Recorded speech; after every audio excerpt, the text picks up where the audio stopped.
हूँ आप सभी लोगों का अपने YouTube channel our past and future पर। तो साथियों, आज एक बड़ी इम्पोर्टेंट चीज़ मैं आप लोगों के साथ साझा करने वाला हूँ। और हम में से जो भी लोग UP triple S C junior assistant 2019 की टाइपिंग दे करके आ चुके हैं, ये मैटर नहीं करता कि आप पास हैं या फेल हैं। तो आपके लिए कुछ नए रास्ते ओपन हैं और ये रास्ते काफ़ी हद तक आपको बेनिफिट देंगे। और मैं दोनों ही लोगों के लिए, जो पास हैं उनके लिए भी और जो फेल हैं उनके लिए भी यहाँ पे डिस्कस करने वाला हूँ। साथियों, न्यूज़ तो हमारे पास बहुत सारी हैं, बहुत सारे एग्ज़ाम हमारे पास आने वाले हैं। जैसे पैट बहुत नज़दीक है हम लोगों के, यूपीएसआई बहुत नज़दीक है, या और एग्ज़ाम भी बहुत नज़दीक हैं। लेकिन खाली इस बात का पता हो जाना कि एग्ज़ाम हमारे आसपास है, उससे कुछ नहीं होता। हमें स्ट्रेटजी तैयार करनी पड़ती है उन्हीं कामों के लिए, ताकि हम लोग उन एग्ज़ाम्स को क्वालिफाई कर सकें और अपनी लाइफ को और ज़्यादा स्मार्ट बना सकें। तो पहले तो उन लोगों को अग्रिम शुभकामनाएं जो लोग पास हो चुके हैं, और अभी जिन लोगों की टाइपिंग बाकी है तो वो लोग भी अपनी टाइपिंग देने के बाद इस बात पे थोड़ा सा गौर फरमाएं। इसलिए मैंने दोनों के लिए बताया। तो दोनों के लिए रास्ते एक स्पेशल जगह से गुजर रहे हैं जो आपको स्मार्ट बनाएंगे। तो मैं दोनों ही लोगों को साथ में लेकर के चलने की कोशिश करूँगा। तो आप लोग ज़रा ध्यान दीजिएगा, क्योंकि अभी हम लोग स्किल टेस्ट दे रहे हैं। स्किल टेस्ट का मतलब आप सीधे शब्दों में कहें तो टाइपिंग। और टाइपिंग हमारी अभी वर्तमान में चल रही है। कुछ लोग जो फेल हो रहे हैं तो ऐसा हो सकता है उनके साथ स्पीड कम हो या फिर उन्हें एक्सपीरियंस कम हो, लेकिन उनका जो ये एक्सपीरियंस है आगे काम आने वाला है, बिल्कुल काम आने वाला है। बस थोड़े से चेंजेस करने हैं। तो मैं पहले बात कर लेता हूँ उन लोगों के लिए जो ये एग्ज़ाम पास कर चुके हैं, टाइपिंग टेस्ट। तो एक्चुअल में मेरा जो डायरेक्शन है वो इलाहाबाद हाई कोर्ट का है। तो इलाहाबाद हाई कोर्ट में क्या है कि वैकेंसीज़ आने वाली हैं, आरओ एआरओ भी, और उसके साथ नीचे स्टेनो, उसके साथ जूनियर असिस्टेंट और ग्रुप डी। तो ये सारी वैकेंसीज़ आपको देखने को मिलने वाली हैं। ये बात बिल्कुल सत्य है, क्योंकि अभी हमारे डिस्ट्रिक्ट बिजनौर से भी ब्यौरा चला गया है कितनी वैकेंसीज़ खाली हैं स्टेनो में, जूनियर असिस्टेंट में और इन सब में, और इससे पहले ये वैकेंसीज़ आनी हैं। तो अगर आप लोग थोड़ा सा चेंज करते हैं मेरे मुताबिक, तो आप लोगों को दिक्कत नहीं होगी। साथियों, कोई व्यक्ति ऐसा नहीं है कि जो खाली जूनियर असिस्टेंट के पद पे ही रहना चाहे। तो जो लोग पास हो गए हैं, जिन लोगों ने अपनी स्पीड को मेंटेन किया है, तो मैं उन पे बात करूँगा। तो जो लोग पास हैं तो ज़रा ध्यान से रखिएगा कि कुछ चेंजेस उन्हें करने हैं। तो उनके लिए रास्ता गुजरता है यहाँ से, आरओ एआरओ से। तो मैं आपको दोनों ही चीज़ें बता देता हूँ। ये 48 पे ग्रेड 4800 पे ग्रेड की वैकेंसी है और गजेटेड ऑफिसर की, और एआरओ 4600 पे स्केल है इसका, और इसमें भी अच्छी खासी सैलरी आपको मिल जाती है। रिटर्न एग्ज़ाम और रिटर्न के बाद आपका प्लस टाइपिंग, सिर्फ यही चीज़ें आपको करनी है। तो रिटर्न तो आप तैयार कर ही रहे हैं क्योंकि आप पास होकर के आ रहे हैं, बस टाइपिंग में थोड़ा सा चेंजेस करने हैं। तो मैं यहाँ पे बता देता हूँ कि जो लोग पास हुए हैं वो भी, और जो फेल हुए हैं वो भी इसकी तैयारी कर सकते हैं। लेकिन आपको ध्यान में रखना है कुछ बातें, तो मैं यहाँ पे बता देना चाहता हूँ 2-3 बातें। हालांकि अगर आप लोग इसकी सहमति देते हैं और आप कमेंट बॉक्स में लिख करके थोड़ा सा बताते हैं, तो मैं आपको और आगे तक लेकर के चलूँगा।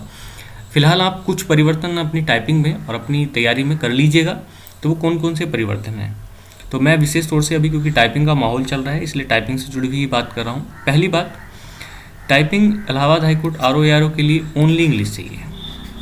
तो अगर आप हिंदी से थोड़ा बचना चाहते हैं तो आपको यहाँ पे देखना है कि केवल आपको इंग्लिश की टाइपिंग यहाँ पर चाहिए होगी। दूसरी बात, इसके मार्क्स ऐड होते हैं, क्योंकि यहाँ पर आपको ने देखा होगा कि ये क्वालिफाइंग थी, लेकिन यहाँ पे इसके मार्क्स ऐड होंगे। तो ये हैं 50 मार्क्स। तो आपको ये भी ध्यान रखना है कि 50 मार्क्स अगर चाहिए तो हमें अपनी स्पीड और एक्यूरेसी को बिल्कुल ध्यान रखना पड़ेगा। तो अभी तक जो हम बिल्कुल नॉर्मली करते चले आ रहे थे कि बस 25-30 हमें क्वालिफाई करनी है, तो ऐसा नहीं चलेगा। आपको अपनी एक्यूरेसी बिल्कुल मेंटेन करनी पड़ेगी, और इस एक्यूरेसी को 95 प्लस लेकर के जाना ही पड़ेगा, यहाँ से 100 तक। यहाँ आपको 500 वर्ड लिखने होते हैं कितने मिनट में? 15 मिनट में। तो यहाँ से आपको ये भी पता चल गया होगा कि आपको अपनी टाइपिंग स्पीड को थोड़ा सा बढ़ाना है, और साथ ही साथ अपनी टाइपिंग की कैपेसिटी को भी बढ़ाना है, यानी कि अपने टाइम को भी थोड़ा सा बढ़ा देना है। दूसरी बात, यहाँ पे कोई वर्ड हाईलाइट नहीं होता, कुछ नहीं होता। ये इस तरीके से होता है कि आपको पता भी नहीं चलेगा कि आपका कर्सर कहाँ चल रहा है। मतलब एक सिंपल, जैसे न्यूज़पेपर पे आप लोग लिखते हैं तो बस वो मैटर आपको ऑनलाइन मिल जाएगा। तो वहाँ आपको ना कर्सर पता चलेगा कहाँ पे चल रहा है, ना हाईलाइट का पता चलेगा, क्या गलती हो रही है कुछ पता नहीं चलेगा। तो ये बहुत भारी चैलेंज है आप लोगों के लिए। तो इसलिए आप अपनी टाइपिंग स्पीड को, तो यहाँ पे एक्यूरेसी प्लस स्पीड दोनों ही मेंटेन आपको करनी है। तो ये काम आपको साथ साथ कर लेना है। और आज से अगर आप सहमति देते हैं तो मैं आपको थोड़ा सा कीबोर्ड का और एक्स्ट्रा जानकारी दूंगा कि कौन कौन सी कीज़ पे आप थोड़ा सा और ज़्यादा अपनी स्पीड को बना करके रखें, और कैसे करें वो मैं जानकारी और दे दूँगा। तो फिलहाल आप अभी इन चीज़ों पे देखिएगा कैसे काम होता है। और उसके बाद क्या होता है कि आप अपनी एक चीज़ और कर लीजिएगा, इंग्लिश को तैयार कर लीजिएगा। इंग्लिश इसलिए क्योंकि आपको यहाँ पर 50 मार्क्स की इंग्लिश और मिलने वाली है। ठीक है, वैसे 200 नंबर का पेपर होता है, लेकिन 50 मार्क्स की इंग्लिश आपको देखने को मिलेगी। तो अभी अपनी टाइपिंग में आपको क्या चेंज करना है? पहली बात, जो RO के लिए तैयारी करना चाह रहे हैं, जिनका पास हो गया है एग्ज़ाम, तो उनको जूनियर असिस्टेंट में जाने की आवश्यकता नहीं है, क्योंकि फेल वालों को जो मैटर है वो जूनियर असिस्टेंट के थ्रू रास्ता जाता है, और जो पास हैं वो RO के लिए। यहाँ पे दोनों की तरफ चला जाएगा, RO पे भी चला जाएगा। ठीक, लेकिन फिर भी जो लोग पास हैं वो थोड़ा सा ध्यान रखें। एक तो अपनी खाली जो इंग्लिश टाइपिंग है उसको करें, मार्क्स ऐड होंगे तो एक्यूरेसी स्पीड सबका ध्यान रखें, और अपनी टाइपिंग का जो टाइम है, ड्यूरेशन है, उसको बढ़ा दें। और कोशिश करें कि अभी सिंपल पेपर से, यानी कि आप अपनी जो न्यूज़पेपर वाली कटिंग है तो उसको MS वर्ड पे टाइप करें, इंग्लिश को अच्छा बना लें। तो आपका इंतज़ार कर रही है एक ऐसी वैकेंसी जो 4800 पे ग्रेड की है या 4600 पे ग्रेड की है और राजपत्रित है। ठीक है, ऑफिसर ग्रेड की वैकेंसी है, और ये आपको जल्दी ही देखने को मिलने वाली है। हो सकता है कि इसी मंथ आपको देखने को मिल जाए।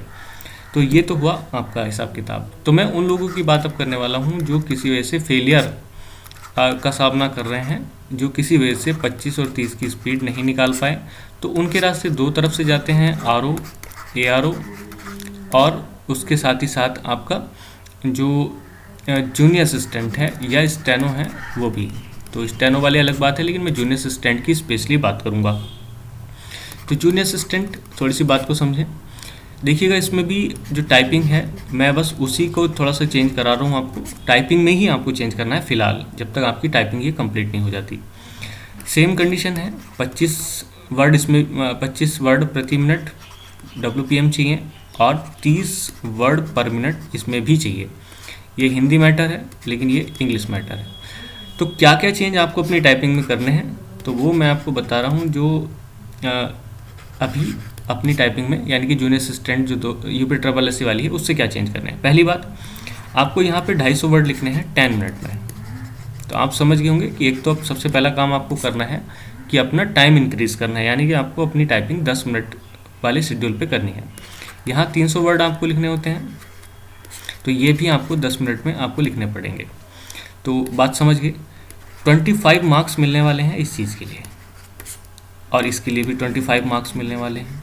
यानी कि आपका टोटल जो पेपर है टाइपिंग का वो 50 मार्क्स का है, और 50 मार्क्स में से जितने हाईएस्ट आप लेकर के आएंगे उतना ज़्यादा आप लोगों को फ़ायदा है। तो यहाँ पर भी वही चीज़ें हैं जो अभी हम RO के लिए लेकर के आए हैं। तो यहाँ पे आपकी स्पीड भी बात करेगी और एक्यूरेसी भी मायने करेगी। बस थोड़ा सा वहाँ से मामला थोड़ा सा अलग है, तो वो है हिंदी का। तो यहाँ पे आपको ध्यान रखना है कि यहाँ पे कृतिदेव मायने नहीं करती, ओनली इंस्क्रिप्ट और गैल, मतलब यूँ कह लीजिएगा केवल मंगल फ़ॉन्ट आपका काम करता है, सारे फ़ॉन्ट्स काम नहीं करते हैं। तो कृतिदेव वाले अगर वो कर चुके हैं, पास हो चुके हैं तो अलग बात है, लेकिन अगर फेलियर हैं किसी वजह से तो वो तुरंत चेंज करके मंगल को एक्सेप्ट कर लें, क्योंकि अगली जो वैकेंसीज़ हैं वो यहीं से आने वाली हैं। अब उसमें क्या चेंज करना है, सेम वही बात है, क्योंकि 50 मार्क्स मिलने हैं तो एक्यूरेसी पे आप बिल्कुल ध्यान देना पड़ेगा। ठीक है, और सारी चीज़ों पे ध्यान देना पड़ेगा। तो आप ये सारे काम शुरू कर दें। मैं आपसे बस कुछ और चीज़ें बताना चाहूँगा, क्योंकि इसके पैटर्न में भी जो जूनियर असिस्टेंट का पैटर्न है इलाहाबाद हाई कोर्ट का, उसमें भी इंग्लिश का रोल है। तो स्टेज 1 में इंग्लिश भी आएगी, तो आप इंग्लिश को भी पढ़ना स्टार्ट कर दें साथ ही साथ। अगर कंपैरिजन करते हैं हम लोग पीईटी से, तो पीईटी बिल्कुल सत्य है कि आपका अगस्त में कंप्लीट हो जाएगा, but there is no guarantee कि ये वैकेंसी आपको या फाइनली जॉब आपको दिसंबर तक मिल जाएगी या नहीं मिल जाएगी, कोई गारंटी नहीं है। बट अगर इधर इलाहाबाद हाई कोर्ट में वैकेंसीज आती हैं तो ये गारंटी है कि अगर अभी हाल फिलहाल में वैकेंसी आ भी जाएँ तो तब भी ये दिसंबर तक आप लोगों को फाइनल सिलेक्शन दे करके बिल्कुल फ्री कर सकते हैं और अच्छी खासी जॉब्स हैं। तो इसलिए जो दो मौके हैं इनको आप लोग ना चेंज करें। अभी आपकी स्पीड बनी हुई है, सब काम है, तो अपनी टाइपिंग को बस थोड़ा सा आपको रुख देना है। तो जो भी लोग हमारे साथी फेल हो रहे हैं या पास हो रहे हैं तो वो टाइपिंग लीव ना करें, उनसे रिक्वेस्ट है। अगर वो लीव करेंगे तो उनको फ्यूचर में फिर प्रॉब्लम का सामना करना पड़ेगा। तो लीव नहीं करनी है टाइपिंग, और बस उसको थोड़ा सा क्या करना है, चेंज करना है। तो अगर मेरी बात आपको समझ में आ रही है तो बहुत अच्छी बात है, और अगर समझ नहीं आ रही है तो आप समझ सकते हैं, जैसा आपकी इच्छा हो आप वैसे करें। ठीक, पीटी का तैयारी करें, बिल्कुल सही बात है, लेकिन पीटी में भी आपको पता है कि 5 नंबर की तो इंग्लिश है ही। तो ये सारी चीज़ें आपको कवर करनी है। इससे ज़्यादा मुझे कुछ नहीं कहना। अगर आप लोग कमेंट बॉक्स में लिख करके बताते हैं कि हमें आगे की फ़र्दर प्रोसेस बताई जाए, तो मैं आपको इलाहाबाद हाईकोर्ट RO की जो फर्दर प्रोसेस है वो सारी डिटेल में बता दूंगा, और आप लोग उस हिसाब से अपने आप को तैयार करिएगा। और जो जूनियर असिस्टेंट इलाहाबाद हाईकोर्ट का है उसकी भी प्रोसेस बता दूंगा। बस आप लोग बने रहिएगा और आगे तक बने रहिएगा। तो आज की इस वीडियो में हम इतना ही रखेंगे। नेक्स्ट वीडियो के साथ मैं फिर मिलूँगा, तब तक के लिए धन्यवाद। जय हिंद।